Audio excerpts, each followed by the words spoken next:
Hello students, welcome back to my YouTube channel TSK Tutorials. In today's class, let us learn the easy way to write a short description on the given picture. Really, this video will fetch you out of marks. Before that, it's my humble and kind request to all.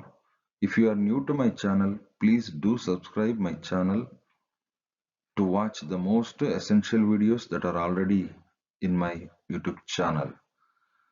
If you like those videos, please don't forget to leave a comment on those videos. If you find it more interesting, please do share among your friends so that it may be useful to your friends also.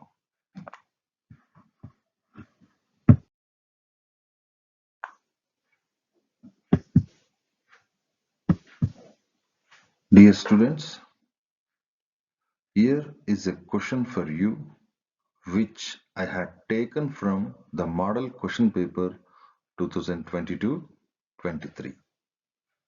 Before going to learn how to write a short description on the given picture, let us read the instruction first. Let us try to understand the question. Okay?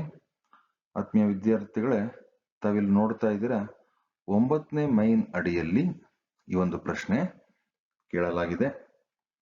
The question number is 33.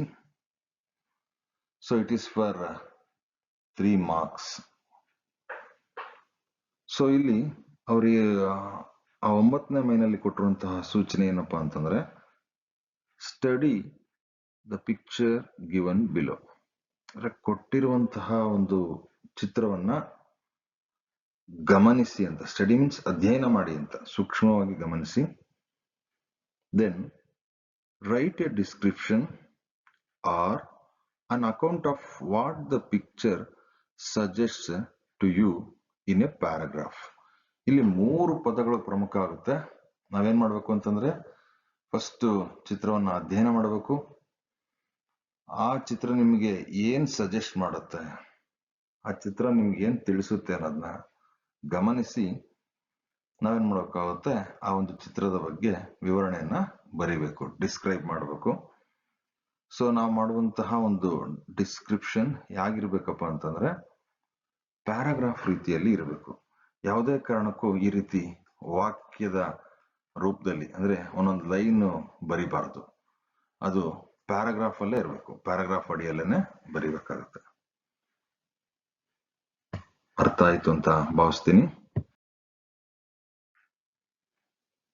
ಈಗ ನೀವು ಪ್ರಶ್ನೆ ನೋಡಲಾಗಿದೆ. ಈಗ ಈ ಒಂದು ಪ್ರಶ್ನೆಗೆ 3 ಅಂಕದ ಪ್ರಶ್ನೆ ಆಗಿರೋದ್ರಿಂದ ಕನಿಷ್ಠ 6 ರಿಂದ 8 ವಾಕ್ಯಗಳಲ್ಲಿ ನಾವು ಉತ್ತರವನ್ನ ಬರೀಬೇಕಾಗುತ್ತೆ. ಸೊ ಇದರ ಸ್ಕೀಮ್ ಆಫ್ ಎವ್ಯಾಲ್ಯೂಯೇಷನ್ ಹೇಗಿರುತ್ತೆ ಅನ್ನೋದನ್ನ ನಾವಿಲ್ಲಿ ನೋಡ್ತಾ ಇದೀವಿ. ಬೋರ್ಡ್ ಅವರೇ ಅಂದ್ರೆ KSEB ಅವರೇ ಬಿಟ್ಟಿರುವಂತಹ ಒಂದು ಸ್ಕೀಮ್ ಆಫ್ ಎವ್ಯಾಲ್ಯೂಯೇಷನ್ ಈ ರೀತಿ ಇದೆ. ಪ್ರಶ್ನೆ ಸಂಖ್ಯೆ 33ಕ್ಕೆ ಇದು ಎಕ್ಸ್ಪ್ರೆಷನ್ ಅಡಿಯಲ್ಲಿ ಕೇಳಲಾಗಿದೆ. ಡಿಸ್ಕ್ರಿಪ್ಷನ್ಗೆ ಎಷ್ಟು ಅಂಕ ಕೊಟ್ಟಿದ್ದಾರೆ? 2 ಅಂಕಗಳನ್ನ ನಿಗದಿ ಮಾಡಿದ್ದಾರೆ. ಇನ್ನು ಲ್ಯಾಂಗ್ವೇಜ್ ಅಕ್ಯುರಸಿ ಅಂದ್ರೆ ಭಾಷಾ ನಿಖರತೆಗೆ ವ್ಯಾಕರಣ ದೋಷವಿಲ್ಲದೆ ಬರೆದಿರುವಂತಹ ವಾಕ್ಯಗಳನ್ನ ಗಮನಿಸಿ 1 ಅಂಕವನ್ನ ನೀಡಿ ಒಟ್ಟು 3 ಅಂಕಗಳನ್ನ ಇದಕ್ಕೆ ನಿಗದಿ ಮಾಡಿದ್ದಾರೆ. So here you are free to write. ಹಾಗಾದ್ರೆ ನೀವು ಆ ಕೊಟ್ಟಿರುವಂತಹ ಚಿತ್ರದ ಬಗ್ಗೆ ಕನಿಷ್ಠ 6 ರಿಂದ 8 ವಾಕ್ಯಗಳಲ್ಲಿ ಉತ್ತರ ಬರೀಬೇಕಾಗುತ್ತೆ. ಮತ್ತೆ ನೀವು ಉತ್ತರವನ್ನ ಬರೆಯೋದಕ್ಕೆ ಹೀಗೆ ಬರೀಬೇಕು ಅನ್ನೋದು ಇಲ್ಲ. ಒಟ್ಟಾರೆ ನಾವು ಬರೆಯುವಂತಹ ಒಂದು ಡಿಸ್ಕ್ರಿಪ್ಷನ್ ಕೊಟ್ಟಿರುವಂತಹ ಚಿತ್ರಕ್ಕೆ ರಿಲೇಟೆಡ್ ಆಗಿರಬೇಕು, ಮೊದಲನೇ ಅಂಶ. ಎರಡನೇದು, ನಾವು ಡಿಸ್ಕ್ರೈಬ್ ಮಾಡಬೇಕಾದ್ರೆ ಕ್ರಮಾನುಗತಿಯಾಗಿ ಡಿಸ್ಕ್ರೈಬ್ ಮಾಡ್ತಾ ಹೋಗ್ಬೇಕು. ಮೂರನೇದಾಗಿ ನಾವು ಬಳಸುವಂತಹ ಒಂದು ಭಾಷೆ ವ್ಯಾಕರಣ ದೋಷ ಮುಕ್ತವಾಗಿರ್ಬೇಕು. ಸೊ ಇಲ್ಲಿ ಹೀಗೆ ಬರಿಬೇಕು ಅನ್ನೋದು ಯಾವುದೇ ಒಂದು ಬೌಂಡ್ರಿ ಅನ್ನೋದು ಇಲ್ಲ. ಆಮೇಲೆ ನೀವು ಎಷ್ಟು ವಾಕ್ಯಗಳನ್ನು ಬೇಕಾದ್ರೂ ಬರೀಬಹುದು. ಸೊ ಆದ್ದರಿಂದ ಈ ಒಂದು ಪ್ರಶ್ನೆ ಖಂಡಿತ ನಿಮಗೆ 3ಕ್ಕೆ 3 ಅಂಕವನ್ನ ತಂದ್ಕೊಡುತ್ತೆ. ನಾನು ಹೇಳುವಂತಹ ಕೆಲವೊಂದು ಸ್ಟೆಪ್ಸ್ ಅನ್ನ ಅನುಸರಿಸಿದಾಗ ನಿಮಗೆ ಖಂಡಿತ 3 ಅಂಕ ಬರುತ್ತೆ ಅಂತ ನಾನು ಹೇಳ್ತಾ ಈಗ ಮುಂದಿನ ಸ್ಲೈಡ್ಗೆ ಹೋಗೋಣ.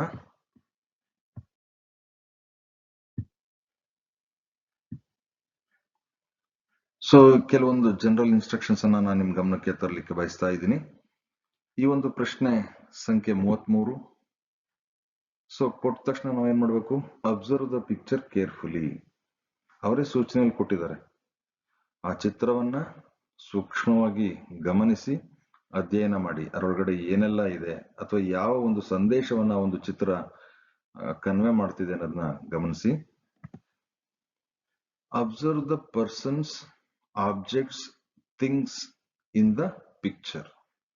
ಅಂದ್ರೆ ಕೊಟ್ಟಿರುವಂತಹ ಚಿತ್ರದಲ್ಲಿ ಎಷ್ಟು ವ್ಯಕ್ತಿಗಳಿದ್ದಾರೆ, ಅವ್ರು ಏನ್ ಕೆಲಸ ಮಾಡ್ತಾ ಇದ್ದಾರೆ, ಯಾವ ವಸ್ತುಗಳು ನಿಮಗೆ ಆ ಚಿತ್ರದಲ್ಲಿ ಕಾಣಿಸುತ್ತೆ ಅನ್ನೋದನ್ನ ನೀವು ಗಮನಿಸಬೇಕಾಗುತ್ತೆ. Find out what is happening in the picture. ಆ ಚಿತ್ರದಲ್ಲಿ ಏನ್ ನಡೀತಾ ಇದೆ ಅನ್ನೋದನ್ನ ನೀವು ಸೂಕ್ಷ್ಮವಾಗಿ ಗ್ರಹಿಸಿ ಕಂಡಿಡ್ಕೋಬೇಕಾಗುತ್ತೆ. ಯೂಸ್ ವೆರಿ ಸಿಂಪಲ್, ನಾನು ಬ್ರಾಕೆಟ್ ಅಲ್ಲಿ ಕೊಟ್ಟಿದ್ದೀನಿ, ಪ್ರೆಸೆಂಟ್ ಸೆಂಟೆನ್ಸಸ್ ಟು ಡಿಸ್ಕ್ರೈಬ್. ಅಂದ್ರೆ ಪ್ರೆಸೆಂಟ್ ಟೆನ್ಸ್ ಅಲ್ಲಿ ಸರಳವಾದಂತಹ ವಾಕ್ಯದಲ್ಲೇನೆ ಕೊಟ್ಟಿರುವಂತಹ ಒಂದು ಚಿತ್ರದ ಬಗ್ಗೆ ವಿವರಣೆಯನ್ನ ಬರೀರಿ ಅಂತ. So you are expected to write 6 to 8 lines. You need to write 6 to 8 lines.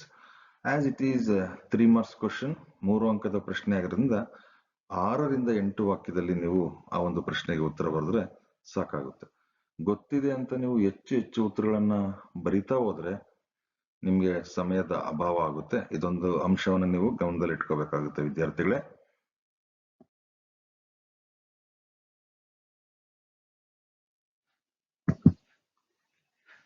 Here are some of the simplest steps to follow while describing the picture. So begin with a picture worth 1000 words. So ಈ ಒಂದು ಪ್ರಶ್ನೆಗೆ ಉತ್ತರ ಬರೀಬೇಕಾದ್ರೆ ನೀವು A picture worth 1000 words ಅಂದ್ರೆ ಒಂದು ಚಿತ್ರ 1000 ಪದಗಳಿಗೆ ಸಮ ಎನ್ನುವಂತಹ ಕ್ಯಾಚಿ ಲೈನ್ಸ್ ಇಂದ ನೀವು ಉತ್ತರವನ್ನು ಪ್ರಾರಂಭಿಸಿದ್ದೇ ಆದಲ್ಲಿ ನಿಜಕ್ಕೂ ಅದು ಎವ್ಯಾಲ್ಯೂಟರ್ಸ್ ಅನ್ನ ಏನ್ ಮಾಡುತ್ತೆ? ಅಟ್ರಾಕ್ಟ್ ಮಾಡುತ್ತೆ. ಆಗ ನಿಮ್ಮ ಉತ್ತರಕ್ಕೆ 3ಕ್ಕೆ 3 ಅಂಕ ಕೊಡುವಂತಹ ಸಾಧ್ಯತೆಗಳು ಹೆಚ್ಚಿರುತ್ತೆ. ನಿಜಕ್ಕೂ ಈ ಒಂದು ಸಾಲು ಬಹಳ ಅರ್ಥಪೂರ್ಣವಾಗಿದೆ. ಖಂಡಿತ ನೀವು ಉತ್ತರ ಬರೀಬೇಕಾದ್ರೆ ಇದನ್ನ ಇದೇ ವಾಕ್ಯವನ್ನ ದಿಂದಲೇ ಪ್ರಾರಂಭ ಮಾಡ್ತೀರಾ ಅಂತ ಭಾವಿಸ್ತಾ, say about what U C in the picture. ಅಂದ್ರೆ ಚಿತ್ರದಲ್ಲಿ ನಿಮ್ಗೆ ಏನ್ ಕಾಣಿಸ್ತಿದೆ ಅದ್ರ ಬಗ್ಗೆ ಯೋಚನೆ ಮಾಡಿ ಗಮನಿಸಿ ಅದರ ಬಗ್ಗೆ ನೀವು ವಾಕ್ಯಗಳನ್ನ ಬರೀಬೇಕಾಗುತ್ತೆ. Use quantifiers, numerals according to the picture. ಆ ಚಿತ್ರದಲ್ಲಿ ಸಾಕಷ್ಟು ವ್ಯಕ್ತಿಗಳಿದ್ರೆ, ಸಾಕಷ್ಟು ಪ್ರಾಣಿಗಳಿದ್ರೆ, ಸಾಕಷ್ಟು ಮರಗಳಿದ್ರೆ, ಸಾಕಷ್ಟು ವಸ್ತುಗಳಿದ್ರೆ ಈ ಕ್ವಾಂಟಿಫೈರ್ಸ್ ಅನ್ನ ಬಳಸ್ಕೊಂಡು ಅಂದ್ರೆ ಮೆನಿ, ಫ್ಯೂ ಎನ್ನುವಂತಹ ಕ್ವಾಂಟಿಫೈರ್ಸ್ ಅನ್ನ ಬಳಸ್ಕೊಂಡು ವಾಕ್ಯಗಳನ್ನ ರಚನೆ ಮಾಡಬೇಕಾಗುತ್ತೆ. ಇನ್ನ ಎಣಿಸುವ ರೀತಿಯಲ್ಲಿ ವ್ಯಕ್ತಿಗಳು, ವಸ್ತುಗಳು ಇದ್ದಲ್ಲಿ ನ್ಯೂಮರಲ್ಸ್ ಅಂದ್ರೆ 2, 3, 4 ಈ ರೀತಿ ನಾವು ನ್ಯೂಮರಲ್ಸ್ ಅನ್ನ ಹಾಕೊಂಡು ನಾವೇನ್ ಮಾಡಬೇಕಾಗುತ್ತೆ? ಉತ್ತರವನ್ನ ಬರೀಬೇಕಾಗುತ್ತೆ. Then use V plus ING structure. ಇಲ್ಲಿ ವಿ ಅಂದ್ರೆ ವರ್ಬ್ ಅಂತ. ವರ್ಬ್ ಕಂಟಿನ್ಯೂಸ್ ಟೆನ್ಸ್ ಅಲ್ಲಿ ನಾವು ವಾಕ್ಯಗಳನ್ನ ಬರೀಬೇಕಾಗುತ್ತೆ. ಪ್ಲೇಯಿಂಗ್, ಕ್ಲೀನಿಂಗ್, ರೀಡಿಂಗ್ ಈ ರೀತಿ ಪ್ರೆಸೆಂಟ್ ಕಂಟಿನ್ಯೂಸ್ ಅಲ್ಲಿ ನೀವು ಉತ್ತರವನ್ನ ಬರೀಬೇಕಾಗುತ್ತೆ. ಇನ್ನ ಅಡ್ಜೆಕ್ಟಿವ್ಸ್, ಕೆಲವೊಂದು ಸರಳವಾದಂತಹ ಅಡ್ಜೆಕ್ಟಿವ್ಸ್ ಅನ್ನ ಅಂದ್ರೆ ಆ ಒಂದು ಚಿತ್ರದಲ್ಲಿರುವಂತಹ ವ್ಯಕ್ತಿಯ ಅಥವಾ ಚಿತ್ರ ಅಥವಾ ಒಂದು ವಸ್ತುವನ್ನ ನೋಡ್ಕೊಂಡು ಸರಳವಾದಂತಹ ಅಡ್ಜೆಕ್ಟಿವ್ಸ್ ಅನ್ನ ಬಳಸ್ಕೊಂಡು ನೀವೇನ್ ಮಾಡಬೇಕಾಗುತ್ತೆ? ವಾಕ್ಯಗಳನ್ನ ರಚನೆ ಮಾಡಬೇಕಾಗುತ್ತೆ. Convey your opinion. ಸೊ ಆ ಓವರ್ ಆಲ್ ಕೊನೆಯ ಸ್ಟೆಪ್ ಇದು. ನಿಮ್ಮ ಅಭಿಪ್ರಾಯವನ್ನ ಆ ಒಂದು ಪಿಕ್ಚರ್ ಡಿಸ್ಕ್ರಿಪ್ಷನ್ ಅಲ್ಲಿ ನೀವು ಬಳಸಿದ್ರೆ ನಿಜಕ್ಕೂ ಬಹಳ ಅಟ್ರಾಕ್ಟಿವ್ ಆಗಿರುತ್ತೆ ಅಂತ ಭಾವಿಸ್ತೀನಿ.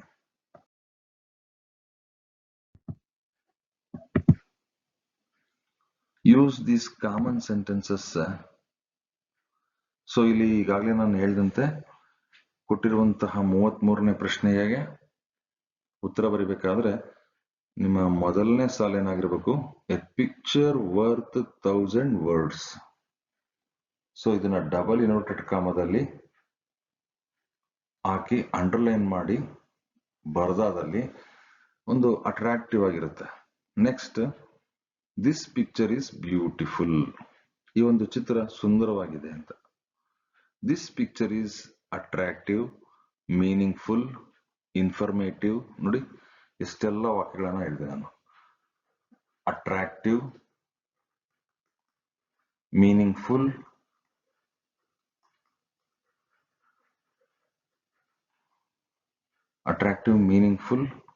ಮತ್ತೆ ಇನ್ಫಾರ್ಮೇಟಿವ್. ಸೊ ಈ ವರ್ಡ್ಸ್ ಅನ್ನ ಹಾಕಿ ಇವೆಲ್ಲ ಕಾಮನ್ ವಾಕ್ಯಗಳು.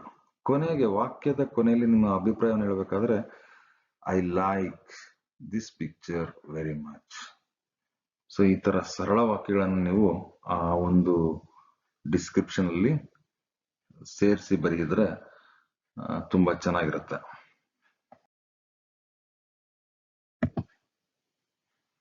ಸೊ ಬನ್ನಿ ಒಂದು ಚಿತ್ರವನ್ನ ಬರೆಯೋದನ್ನ ಹೇಗೆ ಅನ್ನೋದನ್ನ ಕಲಿತಾ ಹೋಗೋಣ. ಇಲ್ಲೊಂದು ಚಿತ್ರ ಕೊಟ್ಟಿದ್ದಾರೆ. ಎಸ್, ನಿಮ್ಮ ಗೆಸ್ಸಿಂಗ್ ಸರಿಯಾಗಿದೆ. ಈ ಒಂದು ಚಿತ್ರ ಒಂದು ಕ್ಲಾಸ್ ರೂಮ್ ನ ಸನ್ನಿವೇಶ. ಇಲ್ಲಿ ಒಬ್ರು ಶಿಕ್ಷಕರು ಪಾಠವನ್ನ ಮಾಡ್ತಾ ಇದ್ದಾರೆ.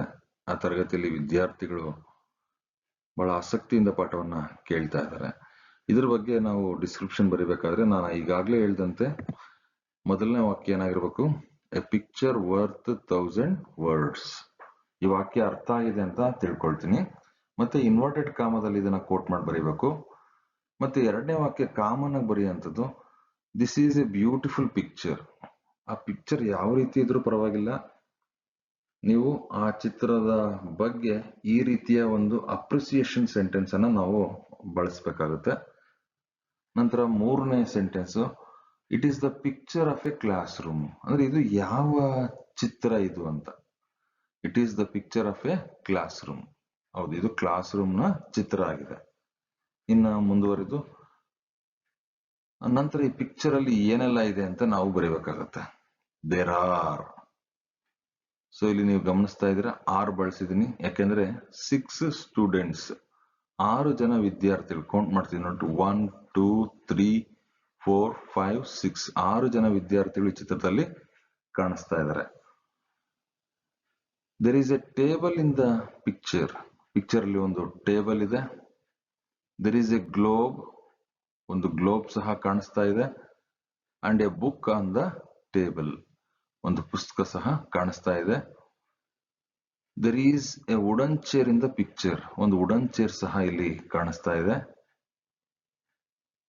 The wall is decorated with colorful pictures. See, the wall is covered with attractive TLMs, teaching learning materials. ಅಂದ್ರೆ ನಿಮಗೆ ಆ ಒಂದು ವರ್ಡ್ ಸ್ಟ್ಯಾಂಡರ್ಡ್ ಆಗಿದೆ ಅನ್ನೋದಾದ್ರೆ ನೀವು ಈ ರೀತಿ ಬರೀಬೇಕಾಗುತ್ತೆ. The wall is decorated with colourful pictures. ಗೋಡೆ ಮೇಲೆ ನೀವು ನೋಡ್ತಾ ಇದ್ದೀರಾ, ಅಟ್ರಾಕ್ಟಿವ್ ಆಗಿರುವಂತಹ ಕೆಲವೊಂದು ಪಾಠಕ್ಕೆ ಸಂಬಂಧಪಟ್ಟಂತಹ ಚಿತ್ರಗಳನ್ನ ನೇತಾಕಿದ್ದಾರೆ. The science teacher is explaining the parts of the plants. So ಇಲ್ಲಿ ಪಾಠ ಮಾಡ್ತಿರುವಂತ ಶಿಕ್ಷಕರ ಬಗ್ಗೆ ನನಗೆ ಬಂದೆ, ಸೈನ್ಸ್ ಟೀಚರ್ ಅಂತ ಹೇಳಿದೆ. ಸರ್ ಅದು ಹೇಗ್ ಸರ್ ಗೊತ್ತಾಯ್ತು ನಮ್ಗೆ? ನೀವು ನೋಡ್ತಾ ಇದ್ರ ಇಲ್ಲಿ ಒಂದು ಸಸ್ಯದ ಚಿತ್ರವನ್ನ ಬರೆದಿದ್ದಾರೆ, ಮತ್ತೆ ಇಲ್ಲಿ ಟಾಪಿಕ್ ಅನ್ನ ಸಹ ಬರೆದಿದ್ದಾರೆ, ಪಾರ್ಟ್ಸ್ ಆಫ್ ಪ್ಲಾಂಟ್ಸ್. ಅದಕ್ಕೆ ಹೇಳದ್ ನಾವು ಕೊಟ್ಟಿರುವಂತ ಚಿತ್ರವನ್ನ ಸೂಕ್ಷ್ಮವಾಗಿ ಗಮನಿಸಿ ಅಂತ. The science teacher is explaining the parts of the plants. Sir ನಮ್ಗೆ ಎಕ್ಸ್ಪ್ಲೈನಿಂಗ್ ಅನ್ನೋ ಸ್ಟ್ಯಾಂಡರ್ಡ್ ವರ್ಡ್ ಸರ್ ಅನ್ನೋದಾದ್ರೆ ನೀವು ಬೇಕಾದ್ರೆ ಟೀಚಿಂಗ್ ಅಂತಾನೆ ಬರೀಬಹುದು.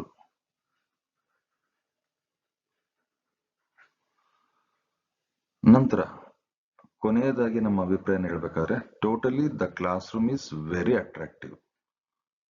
ಕ್ಲಾಸ್ ರೂಮ್ ನೋಡೋದಕ್ಕೆ ತುಂಬಾ ಆಕರ್ಷಣೀಯವಾಗಿ ಕಾಣಿಸ್ತಾ ಇದೆ.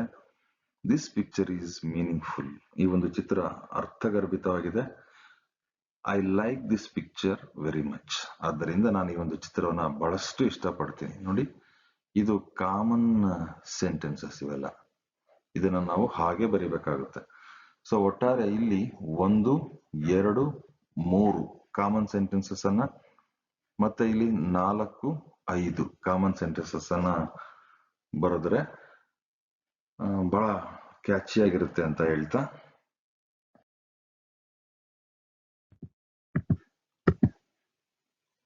ಇಲ್ಲಿ ನಾನು ಕೆಲವೊಂದು ಸ್ಟ್ರಕ್ಚರ್ ನಿಮ್ಗೆ ತೋರಿಸ್ತಾ ಇದ್ದೀನಿ. ಆಸ್ ಯೂಶಲಿ ಮೊದಲನೇ ವಾಕ್ಯನ ಇರಬೇಕು, ಎ ಪಿಕ್ಚರ್ ವರ್ತ್ 1000 ವರ್ಡ್ಸ್. ನಂತರ ಎರಡನೇ ವಾಕ್ಯ, ದಿಸ್ ಪಿಕ್ಚರ್ ಇಸ್ ಬ್ಯೂಟಿಫುಲ್. ನಂತರ ಮೂರನೇ ವಾಕ್ಯ, this is A dash picture. This is A class room picture. ಅದೇನ್ ಹೇಳುತ್ತೋ ಅದು. This is A market picture. This is A school picture. ಈ ರೀತಿ ನಾವು ಆ ಒಂದು ಸ್ಟ್ರಕ್ಚರ್ ಅಲ್ಲಿ ತುಂಬಬೇಕಾಗುತ್ತೆ. ಆ ಚಿತ್ರ ಯಾವುದಕ್ಕೆ ಸಂಬಂಧಪಟ್ಟಿದೆಯೋ ಅದನ್ನೇ ನಾವು ಅಲ್ಲಿ ಬರಿಬೇಕಾಗುತ್ತೆ. There is, there are in the picture. ಅಕಸ್ಮಾತ್ ನಾವು ಒಬ್ಬರ ಬಗ್ಗೆ ಬರಿಬೇಕಾದ್ರೆ ದೇರ್ ಈಸ್ ಅನ್ನ ಬಳಸ್ಕೊಳ್ತೀವಿ, ಇದೆ ಅಂತ. ನೋಡಿ, there is a teacher. So ಅದೇ ರೀತಿಯಾಗಿ ದೇರ್ ಆರ್ ವಿದ್ಯಾರ್ಥಿಗಳಿದ್ರಲ್ವಾ, ದೇರ್ ಆರ್ ಎಷ್ಟು ಜನ? 6 ಸ್ಟೂಡೆಂಟ್ಸ್ ಇನ್ ದ ಪಿಕ್ಚರ್. ಇನ್ನ ಮೂರನೇ ವಾಕ್ಯದಲ್ಲಿ ಆ ಚಿತ್ರದಲ್ಲಿ ಬರುವಂತಹ ನಾಮಪದವನ್ನು ಇಲ್ಲಿ ಬರೆದ್ರೆ, ಟೀಚರ್ ಈಸ್ ವರ್ಬ್ ing. ಏನ್ ಮಾಡ್ತಾ ಇದ್ರು? ಟೀಚಿಂಗ್. ಎಲ್ಲಿ? In the class room. In this picture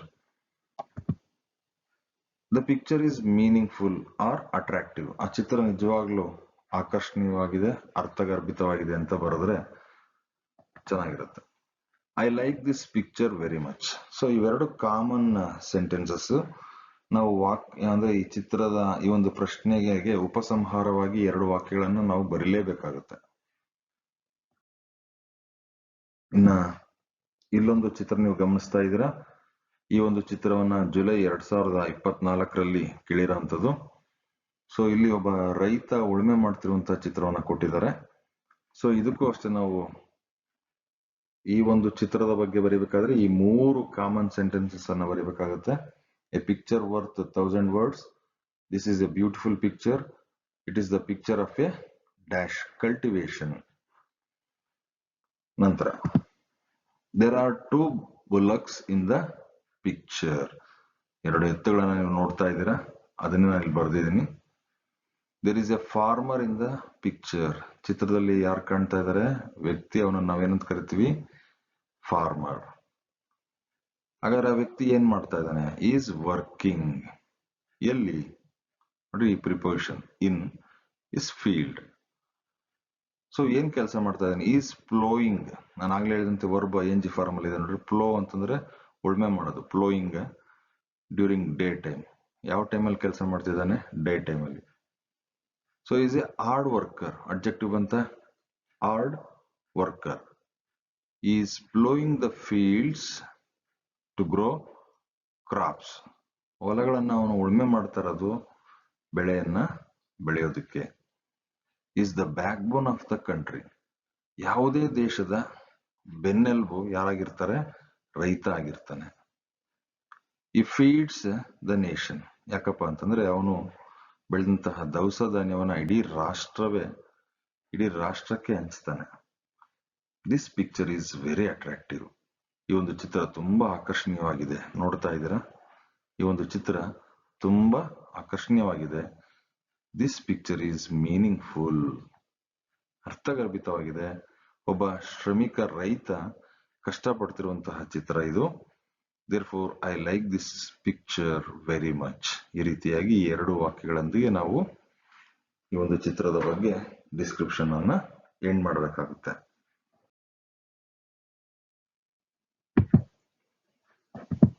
ಇನ್ನು ಇಲ್ಲಿ ಮುಂದಿನ ಚಿತ್ರ ಜೂನ್ 2024ರಲ್ಲಿ ಕೇಳಿರುವಂತಹ ಪ್ರಶ್ನೆ ಆಗಿದ್ದು, ಇಲ್ಲಿ ಮರಗಳ ಮಾರಣ ಹೋಮ ಆಗಿದೆ. ಈ ಒಂದು ಚಿತ್ರದ ಬಗ್ಗೆ ನಾವು ವಿವರಣೆಯನ್ನ ಬರಿಬೇಕಾಗುತ್ತೆ. ಇದನ್ನ ಮುಂದಿನ ಒಂದು ವಿಡಿಯೋದಲ್ಲಿ ನಾನು ನಿಮ್ಗೆ ತಿಳಿಸ್ಕೊಡ್ತೀನಿ. ಇನ್ನ ಮುಂದಿನ ಚಿತ್ರ ಏಪ್ರಿಲ್ 2024ರಲ್ಲಿ. ಈ ಒಂದು ಚಿತ್ರದಲ್ಲಿ NCC ವಿದ್ಯಾರ್ಥಿಗಳು ಸಮವಸ್ತ್ರದೊಂದಿಗೆ ಸ್ವಚ್ಛತಾ ಕಾರ್ಯದಲ್ಲಿ ತೊಡಗಿಸ್ಕೊಂಡಿದ್ದಾರೆ. ಈ ಒಂದು ಚಿತ್ರದ ಬಗ್ಗೆನೂ ಸಹ ನಾನು ಮುಂದಿನ ವಿಡಿಯೋದಲ್ಲಿ ನಿಮ್ಗೆ ಹಾಗೆ ನೋಡ್ತಾ ಹೋಗಿ. ಈಗ ಇಲ್ಲಿ ನೋಡ್ತಾ ಇದ್ದೀರಾ ಮಾಡೆಲ್ ಕ್ವಶನ್ ಪೇಪರ್ 23-24ರ ಒಂದು ಪ್ರಶ್ನೆ ಆಗಿದ್ದು, ಯಾವುದೋ ಒಂದು ಹಳೆಯ ಒಂದು ರೈಲ್ವೆ ಸ್ಟೇಷನ್ ನ ಒಂದು ಪ್ಲಾಟ್ಫಾರ್ಮ್ ನಲ್ಲಿ ರೈಲು ಹೊರಟು ನಿಂತಿರುವಂತಹ ಒಂದು ಚಿತ್ರ ಇದು.